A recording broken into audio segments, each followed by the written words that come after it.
जिसको बोलते हैं सीजर मिर्गी बीमारी, वो आपको सावधान रहना है, क्योंकि मिर्गी का रोगी को आपको आइडेंटिफाई करना है और सही इलाज करवाना है। मिर्गी में जूता सुनाना, लोहा सुनाना, उसका कोई इलाज नहीं है। मिर्गी रोगी को क्या करेंगे, मिर्गी में भी 2-3 किस्म का हो सकता है। एक तो जनरलाइज होगा, जहाँ एकदम हाथ पाँव ऐसे करके जिसमें बाहर निकल जाएगा, फिट्स होगा, तो उसमें क्या करना है, घबराना नहीं है, उसको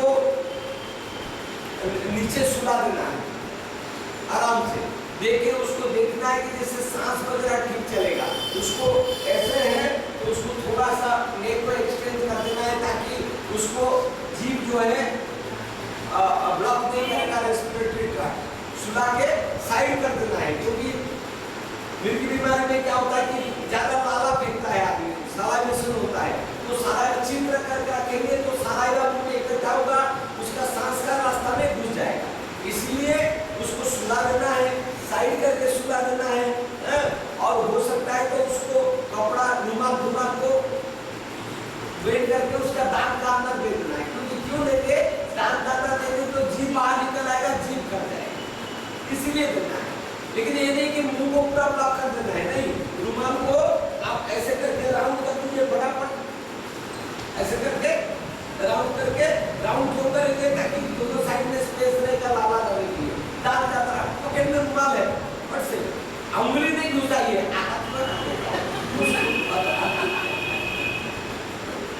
रुमाल दे दीजिए, काम खत्म। तो जीभ नहीं कटेगा, साइड में गैप रहेगा, लाला फेंकेगा, उसके बाद अपने आप 3-4 मिनट का बाद होश आ जाएगा। उसको जूता सुंघाने का, लोहा सुंघाने का, गोबर सुंघाने का कोई साइंटिफिक बेसिस नहीं है। आप सीखिए, आपका एरिया में भी बताइए, उसको साइड करके सुला दीजिए, मुंह का अंदर में रुमाल थोड़ा दे दीजिए, थोड़ा सा, ताकि दांत जब दबाएगा जीभ बाहर नहीं फेंकेगा, ये इम्पोर्टेंट है। उसका बाद डॉक्टर का पास ले जाएंगे, इसका दवाई वगैरह है, उसमें एक तो ग्रैंड माल सीजर होते हैं, एक पेटिट माल सीजर होते हैं, एक टेम्पोरल लोब सीजर है, काफी वैरायटी का सीजर्स है, ऑप्शन सीजर्स है।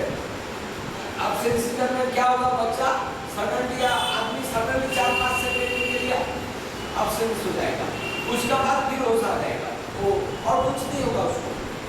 तो ये सब आपको जानने से आपको इम्पोर्टेंट है कि उसको इलाज के लिए आप भेज सकते हैं।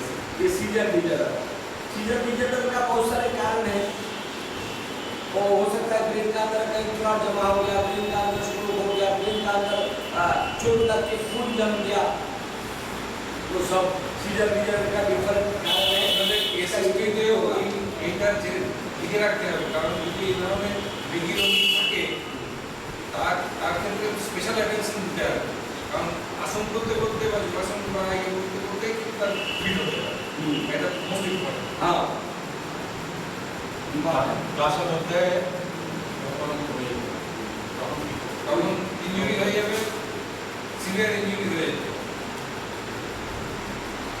उसका बाद स्ट्रोक, ब्रेन का स्ट्रोक, जो आप लोग 50 साल से ज्यादा लोगों को लेंगे, उसका ब्लड प्रेशर है, तो देखिए ब्रेन के अंदर में ऐसे क्लॉट जमा हो जाएगा, क्या होगा,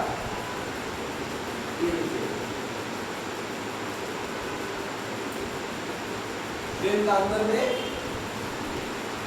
রক্ত জমা हो जाएगा, ऐसे क्लॉट हो जाएगा। একই ধরনের ব্রেনে রক্ত জমা হয়। हाँ, ব্লাড ভেসেল ওখানে ছিঁড়ে हाँ, ছিঁড়ে গিয়ে ফেটে গিয়ে অনেক রক্ত দিয়ে রক্ত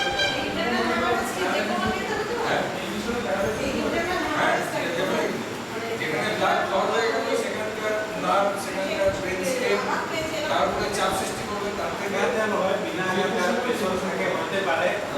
আচ্ছা,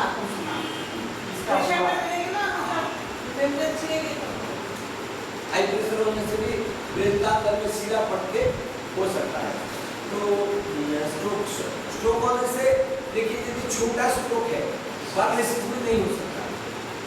जैसे हमारा ब्रेन का डिफरेंट लोब है, फ्रंटल लोब है, पैराइटल लोब है, टेम्पोरल लोब है, ऑक्सीपिटल लोब है ना, ब्रेन का एक देखिए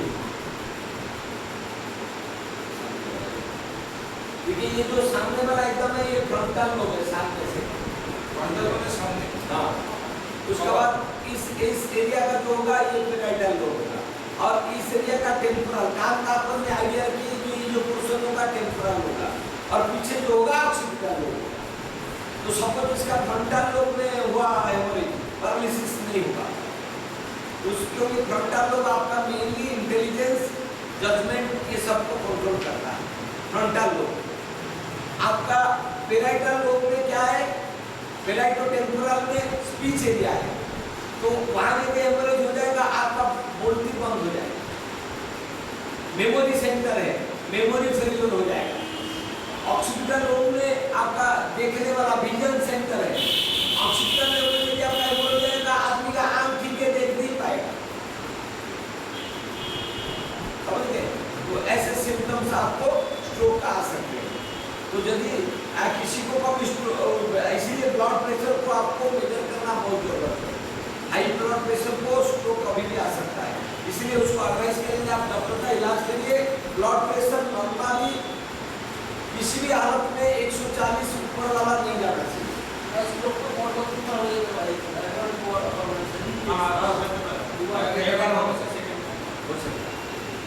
देखिए ब्लड प्रेशर आपका किसी भी हालत में 140 से ज्यादा नहीं होना चाहिए ऊपर वाला, और लोअर वाला 90 से ज्यादा नहीं होना,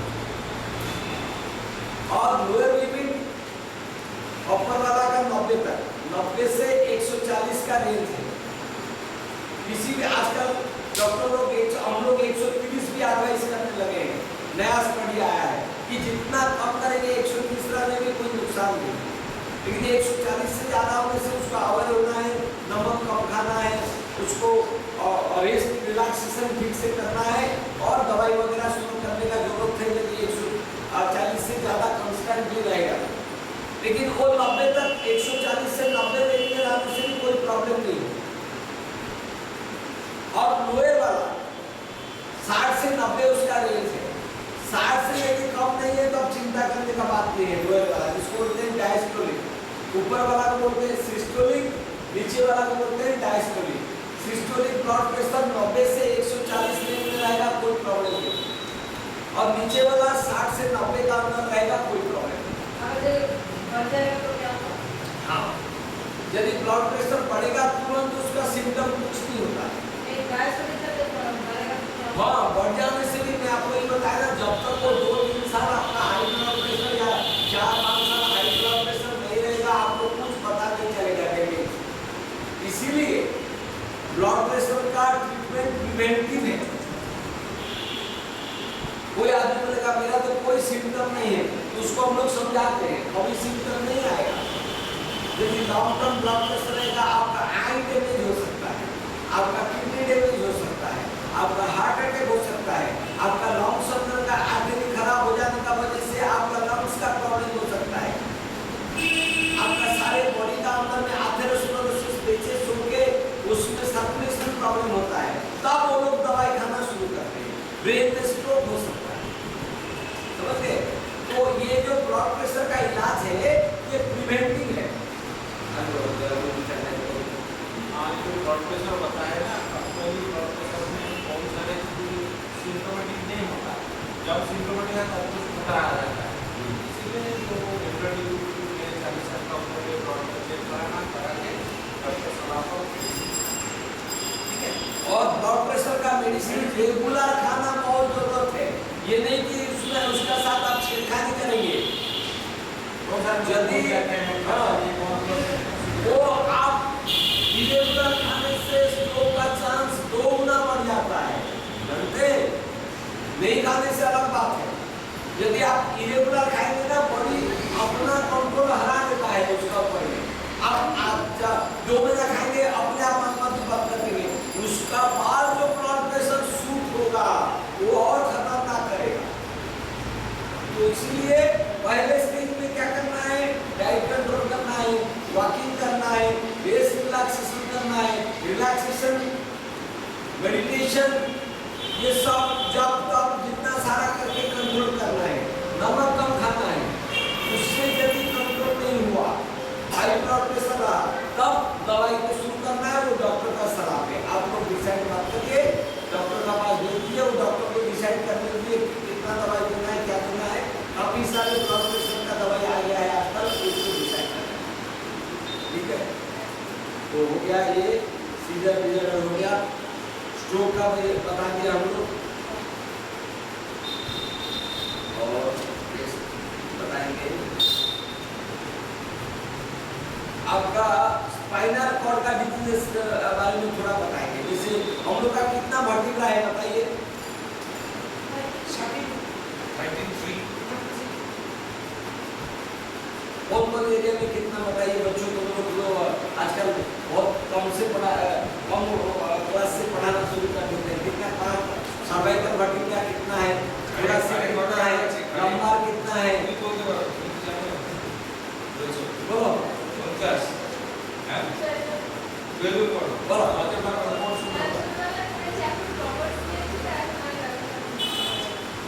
बताओ कौन सा है? देखो 5 वेराइटी वर्टिब्रा है। एक तो गले में जो है उसको बोलते हैं सर्वाइकल वर्टिब्रा, उसका नीचे है थोरासिक चेस्ट एरिया में जो है, उसका नीचे लंबा, ठीक है लंबा, उसका नीचे सक्रा।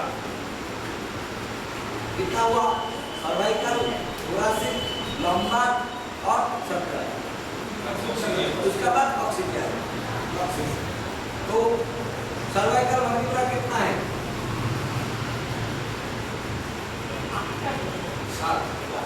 7। हाँ, उसका बाद थोरासिक लिखिए, लिख दीजिए इसको, याद रखिए। आपको भी तुरंत भूलने से नहीं होगा भाई। हाँ, कॉमर्स पढ़ने से बोलेगा कि मैं कॉमर्स पढ़ रहा हूँ, वर्टिब्रा भूल गया, कैसे होगा? ये तो बेसिक है, याद रखना है। देखो एड्रेस साथ में, हाँ चेस्ट में आपका 12 है, पेट में आपका जो ऊपर 5 है, लंबा का 5 है, और साइडों में 3 होंगे, 1 हो गया, वो भी 5 है, वो भी लोगे हो जाता है। तो टोटल कितना हुआ गिनती करो?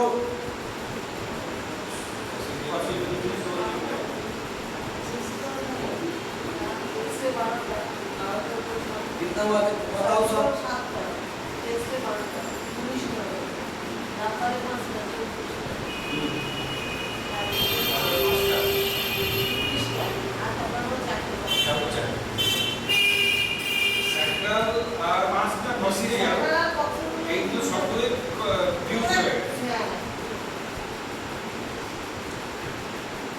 तो उसका बाद तो ये वर्टिब्रा का प्रॉब्लम आप लोग को आइडेंटिफाई करना है, क्योंकि बिगिनिंग में जैसे आप पीठ में से हाथ घुमा देंगे ना, उसको आपको पता चल जाएगा कि उसका जो स्पाइनल हमारा जो वर्टिब्रल कॉलम वो स्ट्रेट है ना, टेढ़ा मेढ़ा है। पीठ से सिंपल बच्चों का कोई बच्चा आ रहा है या एल्डरली पर्सन आ रहा है, आप पीठ में हाथ मिला के एक बार देख लीजिए, आप ही आइडेंटिफाई कर देंगे कि उसमें प्रॉब्लम है कि नहीं। यदि टेढ़ा मेढ़ा तो नहीं होना चाहिए, या जब देखेंगे कहीं आपको बॉल्स है, कहीं खुला नजर आता है, सावधान रहिए, कुछ प्रॉब्लम है, आप कमर आइडेंटिफाई कर सकते हैं। या उसको यदि हाथ को थोड़ा दबा के देखेंगे, दर्द हो रहा है कहीं जगह में, हो सकता है उसका डिस्क प्रोलैप्स है, हो सकता है कि उसमें हड्डी में कोई ऑस्टियोपोरोटिक हड्डी है, ट्यूबरकुलोसिस है कॉमन, आपका स्पाइनल थोरासिक रीजन में ट्यूबरकुलोसिस बहुत कॉमन है। लंबा रीजन में आपका स्पॉन्डिलोलिस्थेसिस, स्पॉन्डिलाइटिस, डिस्क प्रोलैप्स बहुत कॉमन है। सर्वाइकल रीजन में भी आपका प्रोलैप्स होने का बहुत संभावना है। तो आपको ये बात योगा में आपको देखना जरूरत है, ताकि एटलीस्ट मास स्क्रीनिंग में आपको पता चल जाएगा कि कोई प्रॉब्लम नहीं है, ठीक है? ये बहुत जरूरत है, और उस हिसाब से आपको एनालाइज कर सकते हैं। सपोज आपको लगेगा कि टेढ़ा मेढ़ा है, उसको काइफोस्कोलियोसिस बोलते हैं। यदि कई जगह में उसका इलाज काफी कष्ट है, उसको देखना पड़ेगा कॉज क्या है, ऑस्टियोपोरोसिस से हुआ है या उसका हड्डी में मैन्युफैक्चरिंग डिफेक्ट है, हड्डी का कभी क्या क्या होता है ना, हड्डी का साइज में डिफेक्ट हो जाता है, तो उसको ऑर्थोपेडिशियन क्या करते हैं, हड्डी का अंदर में पेस्ट देके फिर उसको सीधा करते हैं। हाँ, आजकल आर्टिफिशियल बोन आता है मटेरियल, आर्टिफिशियल बोन मटेरियल देते हैं, उसको बॉडी का डिफरेंट पोर्शन से हड्डी काट के पैक करके ठीक कर देते हैं।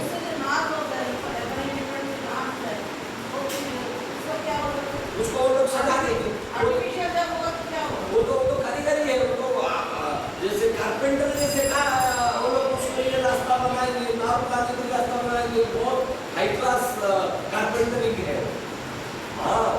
Orthopaedician is nothing but a super speciality carpenter. Carpenter का वही करना पड़ता है, हड्डी टूट जाने से कारपेंटर लाइसेंस को पे करके प्लास्टर उसका अंदर में लोहा रॉड देके उसको बांधना कारपेंटरिंग है।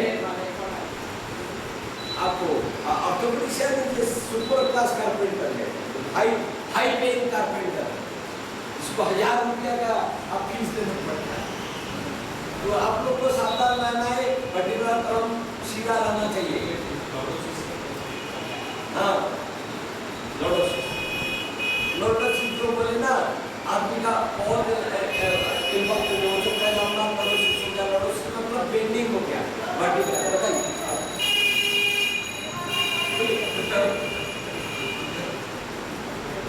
तो वो देखिए जिसका पेट बढ़ गया वो सामने खींचेगा, कुछ का जेनेटिक है, उनका बाप माँ का पूछेगा, देखेगा बाप माँ बोलेंगे मेरा पिताजी का भी इतना बड़ा पेट,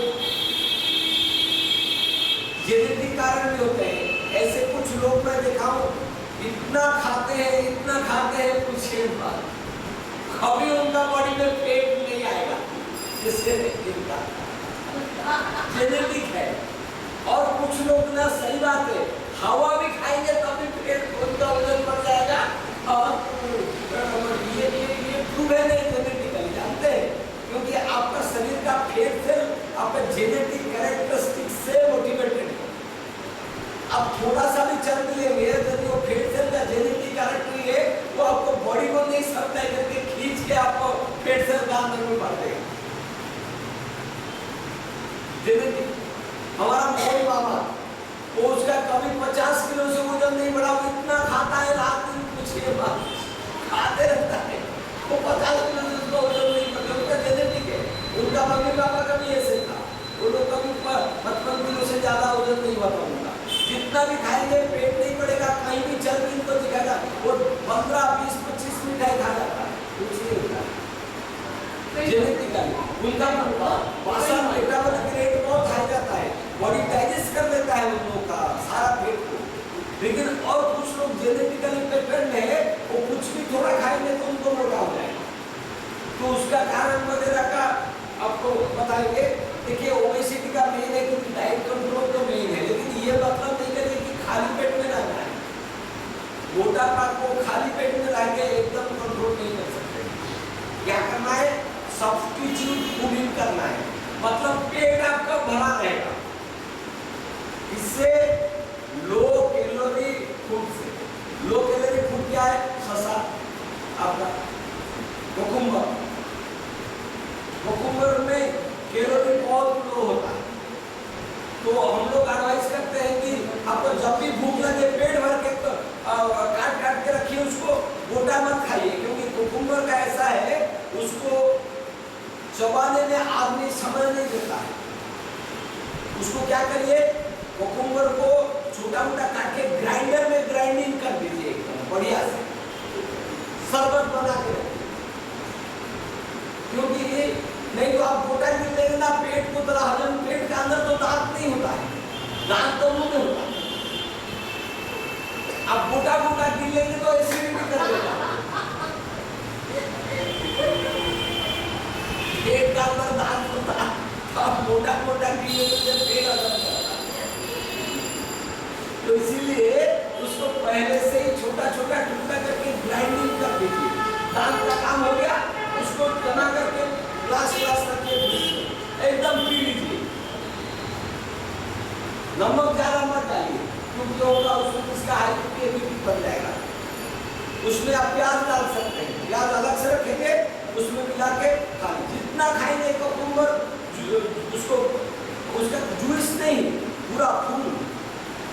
मैं हमारा ओपीडी में टेस्ट किया हूँ, एक आदमी का वजन 115 किलो था, उसको मैं बोला आप खाली सुबह एक रोटी शाम को मिलेगी, आप क्या करिए सब्जी भी आपका ग्राइंडिंग करके रखिए।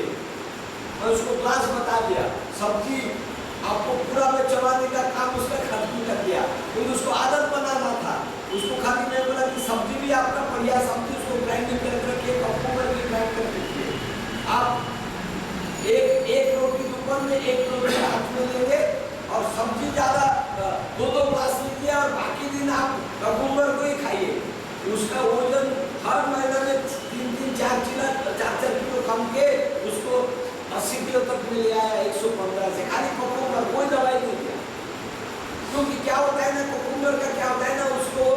देखिए आपका पेट खाली रहने से ना पेट के अंदर में नर्व सेल्स है, वो ब्रेन को खबर देते हैं कि इसको भूख लगना चाहिए।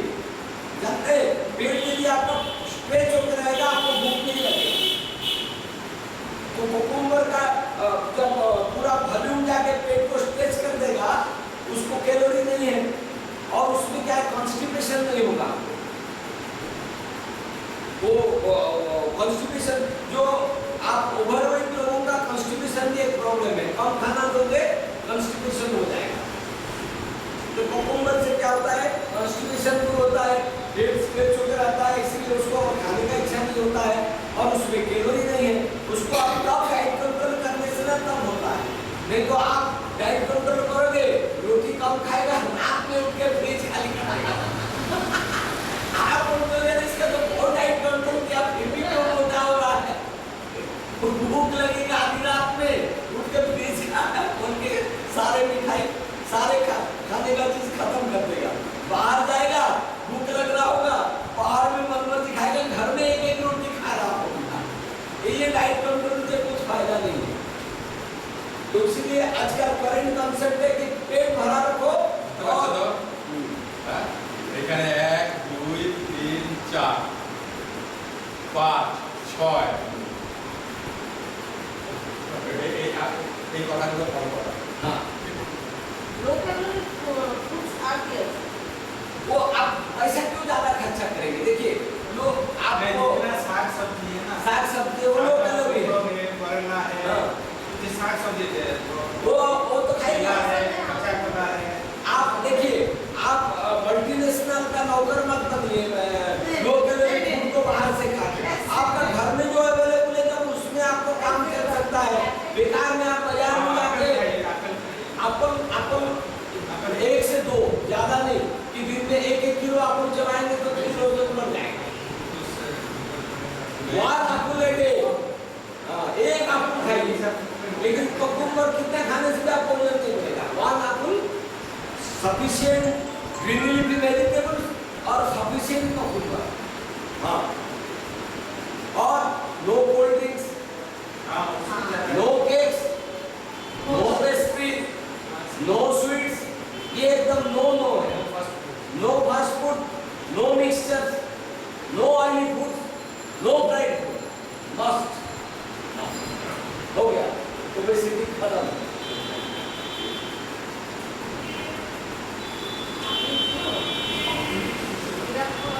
हाँ अभी आपका आएगा मेंटल बीमारी का बारे में मैं थोड़ा ले लूंगा। मेंटल बीमारी देखिए मेंटल बीमारी में आपको देखने से आदमी को पता चल जाएगा। जैसे कोई आदमी नॉर्मली बात से सब करता था, आजकल चुप होकर बैठा है, ज्यादा आपको लगता है कि अपने में खोया हुआ है, काम करने में उसका इंटरेस्ट नहीं है, टीवी देखने में इंटरेस्ट नहीं लगता है। पहले कैरम खेलता था, ताश खेलता था, आजकल वो सब खेलकूद में फुटबॉल के लिए आता था, क्रिकेट के लिए आता था, आजकल नहीं आ रहा है। तो उसका मतलब उसको उदासीपन होता है। उदासीपन का एक तो जेनेटिक कारण है, जन्मगत जिसको बोलते हैं, जैसे मम्मी पापा का भी होगा तो बच्चों में हो जाएगा। दूसरा कारण है सिचुएशनल, जैसे पार्टिकुलर टाइप, सपोज कोई बच्चा को सडनली भेज दिया गया और घर में और लाड प्यार का बच्चा है, सडनली उसको भेज दिया गया बोर्डिंग स्कूल में, वहां जाकर उसको डिप्रेशन हो जाएगा। कोई बच्चा का सडनली उत्तराखंड ट्रेजेडी में माँ बाप सारे रिलेटिव मर गए, वो बेचारा का तो डिप्रेशन हो जाए। सिचुएशन और एक है एंडोक्राइन, जैसे पिट्यूटरी ग्लैंड का प्रॉब्लम है, थायराइड ग्लैंड का प्रॉब्लम है, ये एंडोक्राइनल डिसीजेस से भी डिप्रेशन होता है। और एक है एंडोजेनियस, कोई कारण नहीं है। तो बेसिकली आप सब प्रकार की डिप्रेशन को आप योगा का माध्यम से आप कंट्रोल कर सकते हैं। मेरा एक एक्सपीरियंस है, डिप्रेशन का पेशेंट योगा में भी एक हाँ तब आपको दवाई का जरूरत है। जब आपका डिप्रेशन का पेशेंट आपको लगा कि योगा में भी आना बंद कर दिया, तब तो डॉक्टर को फीस देने का उसका आवश्यकता पड़ गया। अब डॉक्टर का इलाज संभव है। डिप्रेशन मेरा पास 40 वैरायटी का एंटी डिप्रेशन है, 40 वैरायटी का है। क्यों 40 वैरायटी? क्योंकि एक वैरायटी से काम नहीं होता है। किसी को ट्राइसाइक्लिक एंटी डिप्रेशन लगता है, किसी को टेट्रासाइक्लिक एंटी डिप्रेशन लगता है, किसी को सीरोटोनर्जिक एंटी डिप्रेशन लगता है, किसी को serotonin norepinephrine group of anti depression लगता है, किसी को मतलब डोपामिनर्जिक एंटी, ऐसे करके मेरा पास 40 वैरायटी का एंटी डिप्रेशन है। ओल्ड एज को अलग एंटी डिप्रेशन, चिल्ड्रन को अलग एंटी डिप्रेशन, प्रेगनेंसी में अलग एंटी डिप्रेशन, बहुत वैरायटी का बहुत बड़ा शास्त्र है एंटी डिप्रेशन। लेकिन कॉमनली उसका साथ खेलिए, बोलिए, उसको मिलिए, उसका प्रॉब्लम शेयर करिए, उसका असुविधा जानने का कोशिश करिए, उसको मदद करने का कोशिश करिए, उसको अकेले बैठने मत दीजिए, उसका साथ बैठिए, उसका प्रॉब्लम सुनिए, प्रॉब्लम दूर करने का कोशिश करिए, उसको बच्चों को सबका साथ मिलाइए जुलाइए, उससे भी काफी असर होता है। ये नहीं कि खाली दवाई ही एकमात्र उसका कारण है। दूसरा प्रॉब्लम है एंजाइटी डिसऑर्डर, घबराहट। इसका भी जेनेटिक कारण है। बाप माँ को यदि घबराहट होगा, बच्चों को भी घबराहट होगा। जैसे कुछ बच्चे लोगों को क्या है कि एग्जाम आने का पहले उनको बड़ा घबराहट, दिल घबराहट होता है, इंटरव्यू देने के जाना है घबराहट होता है, भीड़ भाड़ में घबराहट होता है, जिसको आगारफोबिया बोलते हैं। भीड़ भाड़ में, लिफ्ट का अंदर में क्लोज स्पेस में घबराहट है, क्लस्ट्रोफोबिया बोलते हैं। वो लोग लिफ्ट में नहीं जा पाएंगे, 15 ताला सीढ़ी में चढ़ के जाएंगे लेकिन लिफ्ट में नहीं घुसेंगे। ऐसे प्रॉब्लम है एंजाइटी डिसऑर्डर का। उसको भी काउंसलिंग, शेयरिंग इस प्रॉब्लम, उसका साथ बातचीत करके दूर किया जा सकता है और दवाई भी है, काफी सारे मेडिसिन।